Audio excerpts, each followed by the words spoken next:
वर्ग। वर्ग क्या होता है? जिसकी प्रत्येक भुजा समान हो, प्रत्येक कोण 90 अंश का हो। अभी ये एक आकृति है ABCD, ये एक वर्ग है इसकी प्रत्येक भुजा समान है, यानी ये भी A सेंटीमीटर, ये A सेंटीमीटर, ये भी A सेंटीमीटर और ये भी A सेंटीमीटर, और इसके प्रत्येक विकर्ण भी समान होते हैं, यानी विकर्ण जो है हमारा AC और BD विकर्ण है ये भी समान होंगे और परस्पर समकोण पर समय विभाजित करते हैं, यानी ये जो एक दूसरे को प्रतिच्छेद कर रहे हैं AC और BD, ये 90 अंश पर प्रतिच्छेद करते हैं। ठीक। वर्ग का परिमाप होता है 4 गुणा भुजा, यानी 4, अगर भुजा हमारी A सेंटीमीटर है तो 4 इंटू A यानी 4, और ऐसे भी कर सकते हैं कि इसकी चारों भुजाओं का योग करें तो वो भी परिमापी कहलाएगा। वर्ग का क्षेत्रफल क्या होता है? वर्ग का क्षेत्रफल भुजा स्क्वायर, भुजा मतलब हमारा A है और A का स्क्वायर यानी A स्क्वायर। आयत जिसकी सम्मुख भुजाएं बराबर व समांतर हों, इसकी सम्मुख भुजाएं, ये एक आकृति है ABCD, इसकी सम्मुख भुजाएं यानी AD और BC दोनों बराबर हैं और समांतर हैं। इसी प्रकार AB और DC बराबर हों और समांतर हों, और प्रत्येक अंतःकोण कितने अंश का हो?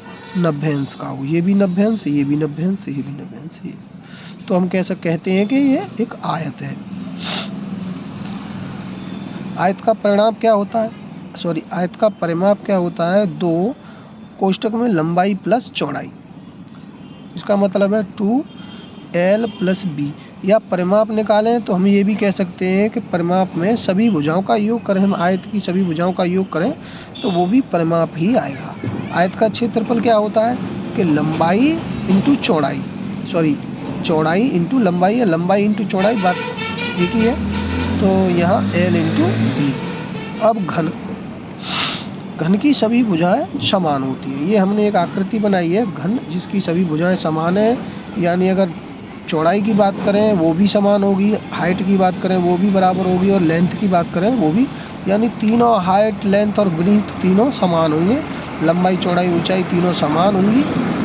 और इसके फलक जो होते हैं 6 फलक होते हैं, यानी फेस 6 होते हैं। जैसे हम खेलते हैं लूडो का जो डाइस होता है ना, उसके भी 6 फलक होते हैं, उसी तरह का है ये। इसकी भुजाएं 12 होती हैं और कोने कितने होंगे? 8 होते हैं कोने। घन का पृष्ठीय क्षेत्रफल बराबर होता है 6 गुणा भुजा स्क्वायर। घन का पृष्ठीय क्षेत्रफल क्या होता है?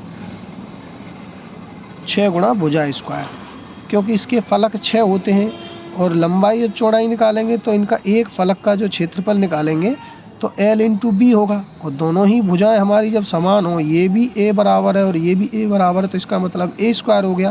तो A स्क्वायर ये एक पृष्ठ का क्षेत्रफल, और पृष्ठ होते हैं इसके 6, कितने फलक होते हैं? 6, तो 6 इंटू A स्क्वायर।